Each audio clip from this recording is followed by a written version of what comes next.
Assalamualaikum warahmatullahi wabarakatuh.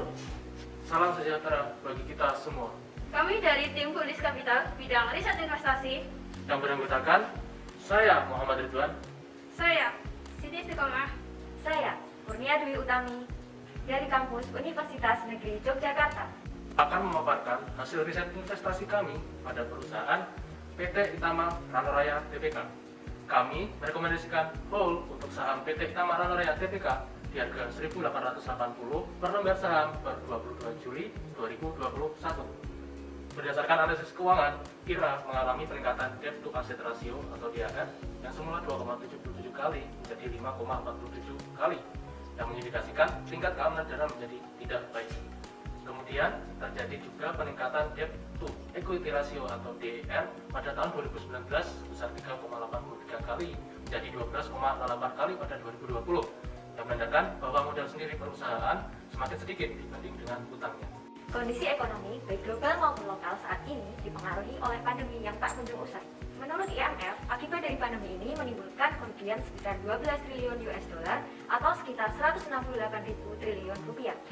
Sedangkan pada kondisi ekonomi lokal ini memiliki tiga faktor utama, yaitu fluktuasi nilai rupiah, terjadi penurunan suku bunga, dan program pemulihan ekonomi negara, terutama di bidang kesehatan. Ketiga hal ini sangat mempengaruhi proses bisnis suatu perusahaan. Perusahaan yang kami analisis adalah PT Itama Ranaraya Tbk. Perusahaan yang didirikan pada 30 November 1988 ini merupakan perusahaan publik di bidang distributor alat kesehatan yang bergerak mengedepankan peralatan dan kelengkapan medis berteknologi tinggi. Saat ini, PT Itama Ranaraya fokus pada tiga segmen usaha, yaitu alat kesehatan, non-elektromedik steril, diagnostik in vitro, dan produk lain-lain. Pada tanggal 15 Oktober 2019, perusahaan ini listing di Bursa Efek Indonesia dengan kode saham IRA. Berikut tabel struktur kepemilikan saham IRA. 69,75% dimiliki oleh PT Global Dinamika, 5,25% dimiliki oleh PT Neuromagic Jaya, 24,84% ditawarkan kepada publik, dan sisanya 0,16% ditawarkan oleh karyawan perusahaan. Dalam tata kelola perusahaan, IRA menerapkan 5 asas, yaitu transparansi, accountability, responsibility, independence, dan fairness. Asas ini diterapkan dalam rangka menjaga kepentingan stakeholders dan dapat meningkatkan nilai bagi para pemegang saham. Berikut kami tampilkan struktur kepemimpinan pada perusahaan Itama Ranaraya. Setelah kami analisis, Board of Commissioner ini memiliki latar belakang yang sesuai dan expert di bidangnya. Sedangkan Board of Director tidak memiliki latar belakang yang sesuai. Hal ini perlu diperhatikan dalam menilai profesionalisme pemimpin perusahaan. Perusahaan PT Itama Ranaraya Tbk sebagai distributor alat kesehatan yang menilai prospek permintaan mesin plasma konvalesen akan semakin meningkat di tengah penggunaan sebagai alat alternatif dalam penyembuhan COVID-19. Di sini kami menggunakan analisis 5 kekuatan quarter atau quarter 5 forecast analysis sebagai berikut. Rivalry among exciting competitor. Di PT Itama Ranaraya Tbk bergerak pada sektor healthcare dan subsektor healthcare equipment and provider. Di Indonesia sendiri, masih sedikit perusahaan sejenis dengan PT Itama Ranaraya Tbk dengan fokus utama kepada distribusi alat kesehatan, peralatan, dan perlengkapan medis berteknologi tinggi. Sehingga perusahaan semakin diuntungkan dengan posisi yang kuat dan tingkat persaingan pasar masih rendah. Dengan begitu, persaingan ini dapat digolongkan strong. Threat of new entry. Kekuatan ini menentukan seberapa mudah atau sulit untuk masuk ke industri tertentu. Bagi perusahaan PT Itama Ranaraya Tbk sebagai pendatang baru, perlu adanya lebih banyak mitra kerjasama antar perusahaan.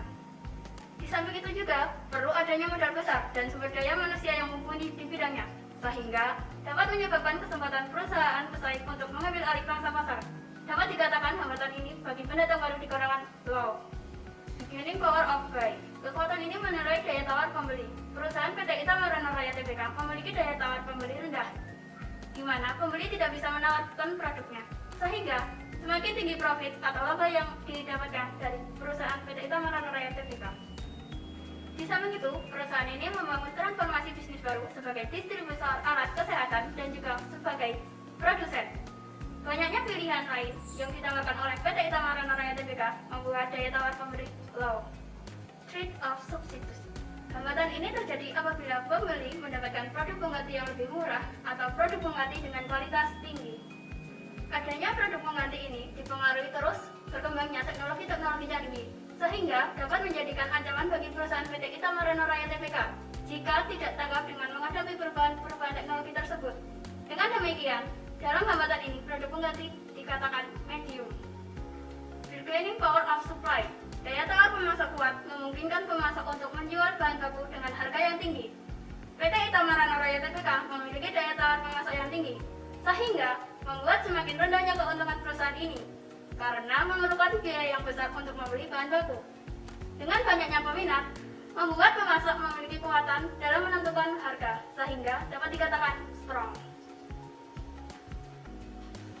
Selanjutnya yaitu analisis laporan keuangan. Dilihat dari pendapatan PT Itama Ranaraya Tbk mengalami peningkatan yang cukup signifikan. Dari tahun 2019 sampai tahun 2020 mengalami peningkatan 100%. Hal tersebut dikarenakan meningkatnya alat kesehatan, yaitu diagnostik in vitro meningkat sebesar 183% dan non-elektromedik meningkat sebesar 24,81%. Selanjutnya dilihat dari laporan laba rugi, bahwa laba bersih perusahaan PT Itama Ranaraya mengalami peningkatan yang cukup signifikan. Dari tahun 2019 sampai tahun 2020 mengalami peningkatan sebesar 82,3%. Selanjutnya analisis laporan keuangan dilihat dari rasio profitabilitas, bahwa rasio ini digunakan untuk mengukur kemampuan perusahaan dalam menghasilkan laba dari aktivitas normal bisnisnya. Jika dilihat dari gross profit margin mengalami peningkatan sebesar 0,2%, lalu dari net profit margin mengalami peningkatan sebesar 0,06%, lalu dari operating profit margin mengalami penurunan sebesar 1,53%, lalu dari return on asset mengalami peningkatan sebesar 1,11%, dan dari return on equity mengalami peningkatan sebesar 10,85%. Selanjutnya yaitu rasio likuiditas, di mana rasio ini menunjukkan kemampuan perusahaan dalam memenuhi kewajiban membayar utang jangka pendeknya. Current rasio mengalami penurunan sebesar 114,34%, lalu quick rasio mengalami penurunan sebesar 111,02%. Jika perusahaan memiliki kemampuan untuk melunasi kewajiban jangka pendeknya pada saat jatuh tempo, maka perusahaan tersebut dikatakan sebagai perusahaan liquid. Selanjutnya yaitu rasio solvabilitas, di mana rasio ini digunakan untuk mengukur sejauh mana perusahaan mampu membayar hutang jangka panjang. Dilihat dari debt to asset ratio mengalami peningkatan sebesar 26,99%, lalu debt to equity ratio mengalami peningkatan sebesar 82,50%. Kami menggunakan valuasi relatif sebagai pertimbangan untuk menilai harga wajar saham IRRA dengan membandingkan multiples dari perusahaan yang punya karakteristik bisnis, risiko, dan multiple yang hampir sama. Kemudian, kami mengelompokkan perusahaan yang dibandingkan berdasarkan satu industri yang sama, yaitu industri farmasi. Yang terakhir, kami melakukan screening berdasarkan karakteristik bisnis, risiko, dan multiple yang hampir sama. Berdasarkan dari hasil valuasi relatif, kami berkesimpulan bahwa saham IRRA overvalue terhadap rata-rata industri. Bagian selanjutnya ada risiko investasi. Yang pertama, ada risiko operasional atau risiko teknologi. Pada risiko ini, risiko yang dihadapi perusahaan adalah ketika WHO, Kemenkes, dan pemerintah mengeluarkan pedoman untuk menggunakan teknologi terbaru dalam industri layanan kesehatan. Risiko yang kedua, ada risiko persaingan usaha. Persaingan harga antar perusahaan pembuat dan distributor alat kesehatan tentunya akan terjadi dan menjadi salah satu risiko dari PT Itama Ranaraya Tbk. Yang ketiga adalah risiko perubahan strategi. IRA menganggarkan capital expenditure sebesar 250 sampai dengan 300 miliar yang digunakan untuk ekspansi dan transformasi bisnis IRA. Awalnya sebagai distributor alat kesehatan menjadi perusahaan manufaktur, clinical laboratory, dan e-health service di sektor kesehatan. Yang selanjutnya adalah risiko kredit. Risiko kredit yang dihadapi oleh perseroan diantaranya terlambatnya pembayaran dari BPJS sebagai penyelenggara asuransi kesehatan pemerintah. Risiko yang kelima adalah risiko politik. Sebagai perseroan yang bergerak pada distributor alat kesehatan untuk pemerintah, perseroan menghadapi risiko berkurangnya anggaran pemerintah untuk bidang kesehatan yang berakibat pada berkurangnya jumlah pembelian produk kepada perseroan. Selanjutnya, risiko perubahan nilai tukar. IRA sebagai distributor alat kesehatan menghadapi risiko nilai tukar ketika alat kesehatan yang terdistribusi berasal dari impor. Demikian presentasi dari kami. Sekian dan terima kasih. Wassalamualaikum warahmatullahi wabarakatuh.